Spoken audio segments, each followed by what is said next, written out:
anak Rasulullah yang dikasihi Allah sekalian, kita menggunakan sebuah buku yang bertajuk 65 Kehidupan Para Sahabat Rasulullah sallallahu alaihi wasallam yang disusun oleh Fadilatul Dr. Abdul Rahman Ra'fat Al-Basha rahimahullah, nafa'anallahu bihi wa bi'ulumihi wa bikum fid daraini amin. Kita sampai pada sahabat yang ke-15, siri yang kedua, Sayyiduna Adi ibn Hatim At-Ta'i radhiyallahu ta'ala anhu.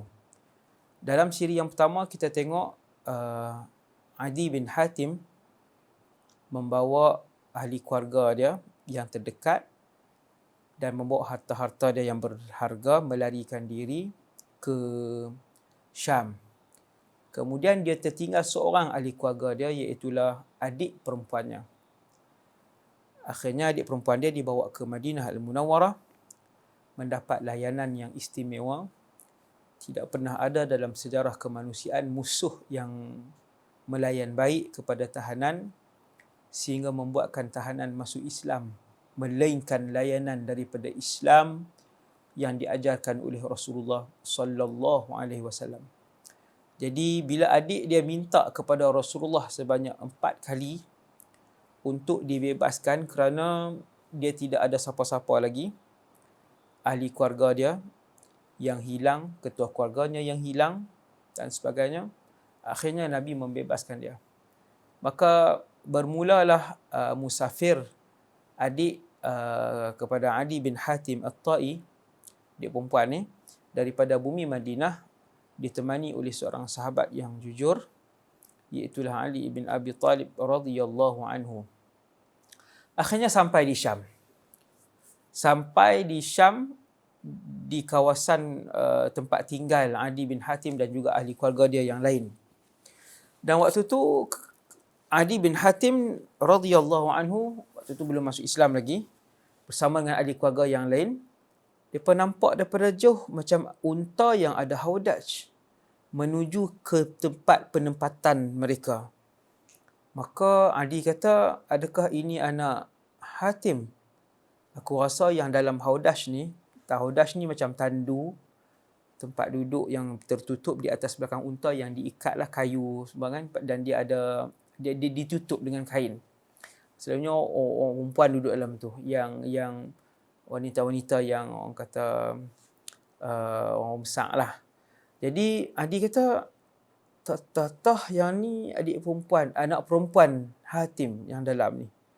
Rupanya unta yang bawa haudaj tadi pun mendekati mereka sikit-sikit, sampailah duduk depan mereka, unta tu pun diturunkan.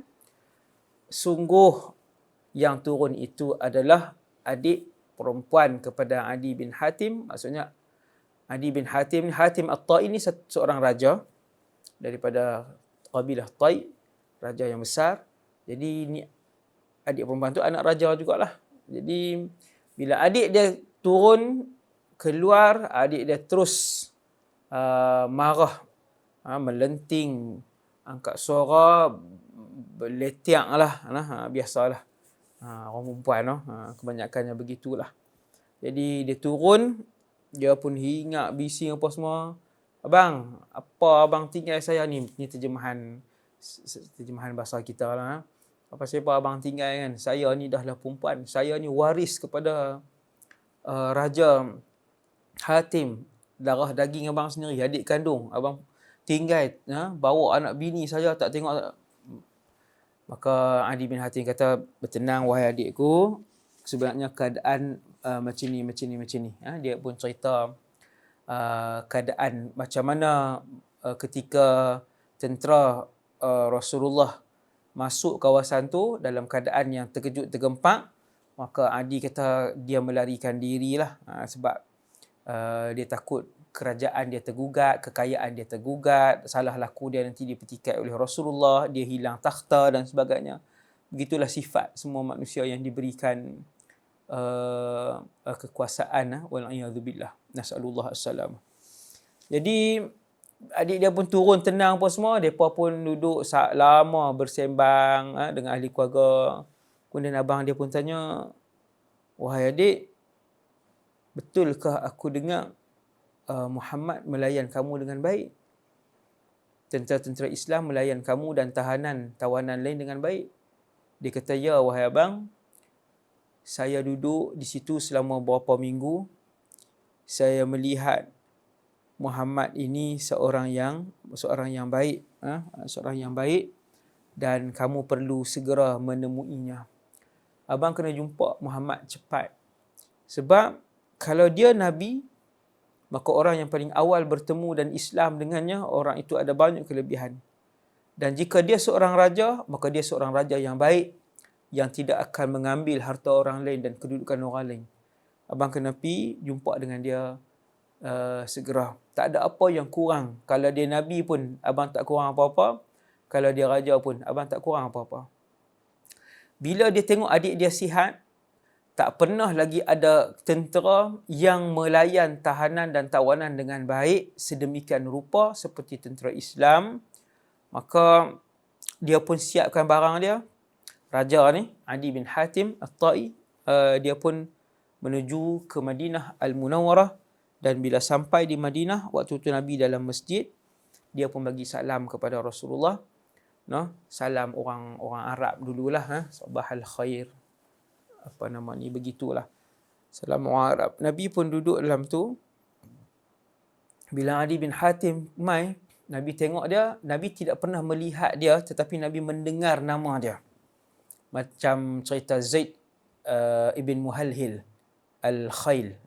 Nabi tahu nama dia, terkenal di semenanjung tanah Arab, tapi Nabi tak pernah melihat orang itu. Dan Nabi tahu cerita tentang Adi bin Hatim sepenuhnya, yang menolak Islam, yang tak mau Islam. Raja yang kaya dan lain-lain Nabi tahu. Tetapi Nabi tak pernah jumpa. Maka Nabi bertanya, man ant? Siapa kamu? Dia pun lambat nak jawab, dengan tunduk. Dia angkat muka dia pelan-pelan, dia kata, Adi bin Hatim. Dia pun jawab, Adi bin Hatim. Nabi dengar nama Adi bin Hatim. Rasulullah tak pernah berdendam dengan orang. Sallallahu alaihi wasallam. Sallallahu alaihi wasallam. Nabi bangun. Nabi pegang tangan dia. Nabi kata, jom pergi rumah. Sallallahu alaihi wasallam. Nabi pun pegang dia. Nabi bawa pergi ke rumah. Dalam perjalanan, ada seorang wanita tua bersama dengan seorang anak kecil. Kata Adi bin Hatim yang meriwayatkan cerita ini sendiri. Dia kata, aku pun berunduk ke belakang sikit, nak tengok apa Muhammad buat, kan? Apa urusan seharian dia. Aku tengok Muhammad tekun melayani permintaan dan hajat wanita tua. Orang perempuan tua, tak ada jawatan apa, bukan public figure, tak ada kekayaan, tak ada untung apa Nabi layan dia. Nabi tunduk, kata Adi bin Hatim, Nabi layan permintaan dia. Nabi selesaikan permintaan wanita tua bersama dengan seorang anak kecil ni. Tak tahulah, kanak-kanak lelaki kecil, cucu ke apa ke tak tahu. Sampai selesai, baru Nabi ajak, Adi jom, kita balik, kita ke rumah saya, bertamu ke rumah saya. Maka Adi pun kata dalam hati dia, kata, Adi sebut dalam hati dia, kata, demi Allah, ini bukan seorang raja. Ini bukan gaya seorang raja. Sebab apa? Sebab raja dia kena belagak. Raja dia kena duduk dalam istana je banyak. Raja dia kena ambil tahu pasal hal keluarga dan perniagaan dia, adik-beradik dia saja. Pada pandangan Adi bin Hatim, seorang raja yang hidup dengan raja-raja, begitu pada pandangan dia. Mana ada raja pergi ambil tahu hal rakyat? Kebanyakan raja tak ambil tahu hal rakyat. Dia mewah seorang dia aja. Adi bin Hatim berfikir begitu. Jadi dia kata, ni bukan seorang raja. Dia tengok Nabi. Kemudian Nabi pegang tangan Adi bin Hatim, jom bertamu ke rumah saya. Sampai di rumah, sekali lagi Adi bin Hatim tengok rumah Rasulullah bilik saja. Bilik seorang raja yang masyhur bernama Muhammad bin Abdullah. Nama Muhammad tersebar ke seluruh semenanjung tanah Arab. Kerajaan dia semakin berkembang. Mengalahkan banyak musuh-musuh luar yang jauh berlipat kali ganda lebih kuat dan lebih ramai daripada Madinah. Dia melihat rumah Rasulullah. Tuan-tuan, tengok bilik bukan rumah. Kita hari ni paling miskin pun rumah teres. Ada 3 bilik, 1 bilik ayak. Dia tengok rumah Nabi. Lepas tu dia pun masuk dalam. Ni yang kata Raja Madinah. Adi bin Hatim masuk. Ada satu saja bantal untuk duduk di atas bantal, yang lain maksudnya duduk di atas tikar. Kalau orang Kedah panggil tikar mengkuang tu lah, hat nipis tu kan. Tikar biasa tu je, ada satu bantal yang agak lembut sikit yang diletak daun-daun tamar dalam tu. Dia agak lembut bantal tu. Bantal tu ada satu. Nabi pun suara dekat Adi bin Hatim. Adi bin Hatim kata, aku malu sebab aku tengok bantal tu ada satu saja. Dia raja di sini, mestilah dia yang duduk. Takkan aku yang dimuliakan. Maka Adi bin Hatim kata, tak apa, wahai Muhammad, hang duduk. Nabi kata, tak, kamu duduk. Disebabkan Nabi suar 2 kali bantai untuk duduk tadi, kata Adi, aku dengan malu, aku pun duduk. Maka Adi bin Hatim, dia kata sekali lagi dalam diri, dia kata, demi Allah, ini bukan gaya seorang raja. Gaya seorang raja yang mewah, yang melebihkan diri sendiri. Pada pemikiran Ali bin Hatim, begitulah raja. Kemudian Nabi pun mula bersembang dengan Adi bin Hatim radhiyallahu anhu. Nabi kata, wahai Adi, bukankah kamu penganut agama Rakusi yang mirip kepada agama Nasrani dan Sabi'ah? Maka Adi kata, ya. Wahai Adi, bukankah di dalam agama kamu mengamalkan mirbang, iaitu 1/4 daripada keseluruhan rampasan perang kamu yang ambil? Adi kata, ya. Wahai Adi, 1/4 daripada rampasan perang itu menyalahi peraturan agama kamu. Adi kata, ya. Maka Adi pun kata dalam hati, dia kata, demi Allah, Muhammad ini seorang Rasul yang diutuskan Tuhan, kerana benda yang dia tahu ini tidak diketahui oleh manusia lain. Maksudnya raja-raja ni, Raja Adi bin Hatim ni, raja-raja ni ada benda yang mereka buat yang memang salah dan rakyat tak tahu yang tu sebenarnya salah. Hasbunallah wa ni'mal wakil. Sebenarnya benda tu salah dan hanya mereka saja yang tahu. Hanya mereka saja yang tahu. Inna lillahi wa inna ilaihi raji'un. Jadi Adi kata, benda-benda yang Muhammad tahu ni, orang biasa tak tahu. Dan aku yakin dia ni mesti pesuruh kepada Tuhan sekalian alam, iaitulah Rasulullah. Maka dia pun akur dengan apa yang Nabi beritahu. Nabi sambung balik. Nabi kata, wahai Adi, kemungkinan selama ni hang tak terima lagi Islam. Sampai waktu tu dah tahun ke-9 Hijrah dah. Maksudnya Nabi dah nak wafat. Adi tak masuk Islam lagi. Raja-raja lain banyak yang dah masuk Islam. Nabi kata, wahai Adi, aku tahu hang tak masuk Islam lagi sebab hang tengok orang Islam banyak susah, fakir, daif. Ketahuilah wahai Adi, akan sampai masanya nanti. Dekat dah. Hampir masanya. Harta akan membanjiri kepada orang Islam sehingga orang Islam menolak harta itu. Satu, Nabi sebut. Harta akan jadi banyak sampai orang Islam tak mau harta. Setiap rumah orang Islam di atas muka bumi ketika itu akan menolak harta. Nabi kata, wahai Adi, sudah hampir masanya. Wahai Adi, aku tahu hang tak masuk Islam sebab hang tengok orang Islam tak kuat. Bilangan musuh ramai, tentera Islam sikit.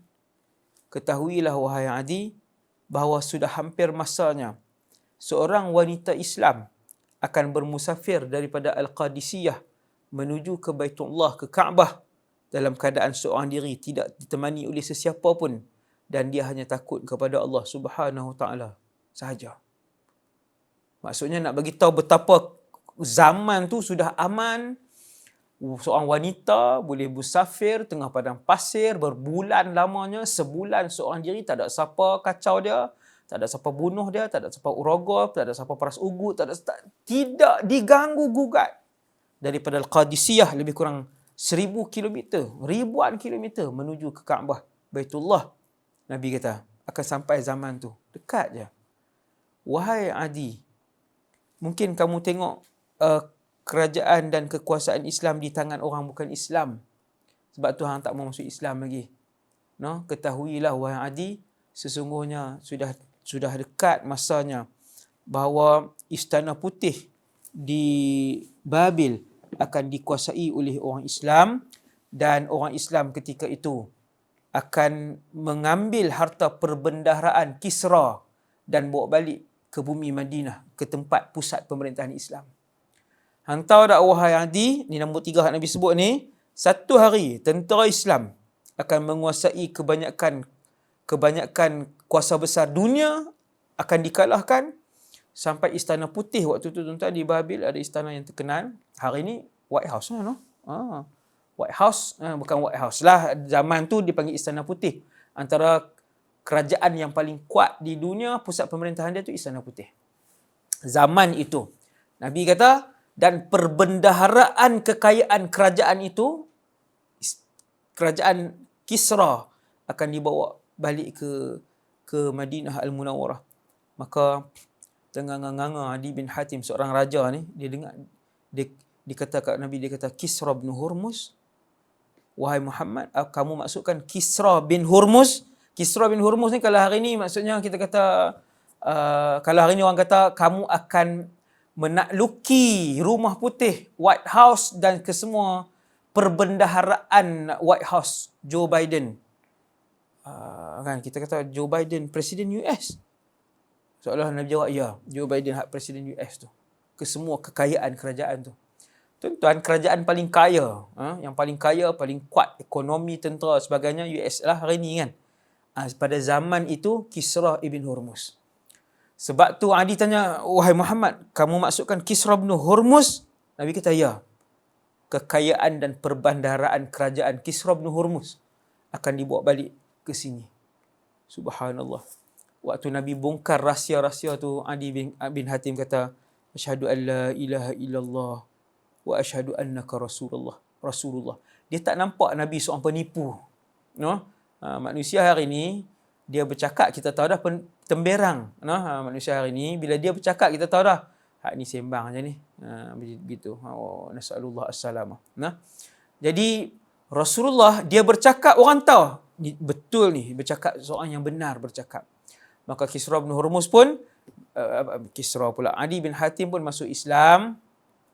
Dia seronok dengan keislaman dia setelah melihat akhlak Nabi yang diceritakan oleh adik perempuan dia. Kemudian dia tengok pula lagi akhlak Nabi di depan dia, rumah Nabi, akhlak Nabi layan orang, akhlak Nabi layan tetamu.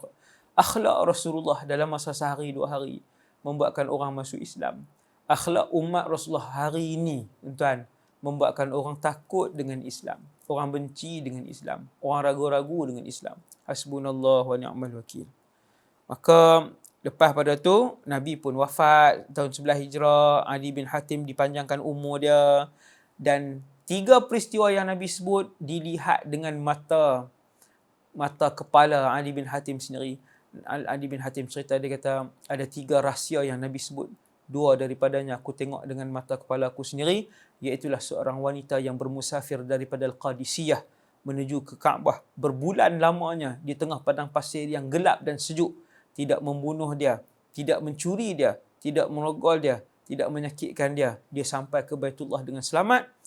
Tanda yang pertama aku tengok. Dan tanda yang kedua, aku tengok Kisra bin Hurmuz dikalahkan pada zaman pemerintahan Amirul Mukminin Umar bin Al-Khattab. Dan aku, kata Ali bin Hatim, salah seorang tentera yang terlibat dan memindahkan perbendaharaan itu. Tuan-tuan bayang tengok kaya mana Madinah waktu itu. Kaya mana Madinah ketika itu. Memindahkan kekayaan dan perbendaharaan kerajaan terkaya dunia waktu itu main ke Madinah.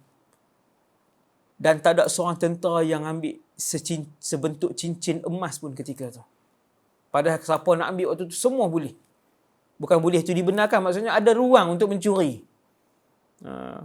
Masya Allah, kerajaan Islam, tentera-tentera Islam yang dilahirkan oleh Rasulullah, yang ditarbiah oleh Rasulullah, begitu kuat, begitu amanah, cergas dan cerdas.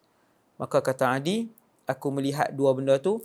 Satu benda je aku tak tengok, iaitulah harta yang melimpah ruah di dalam setiap rumah orang Islam, sehingga orang Islam menolak harta dan emas. Benda tu aku tak tengok, dan aku yakin benda tu akan berlaku lepas dia wafat.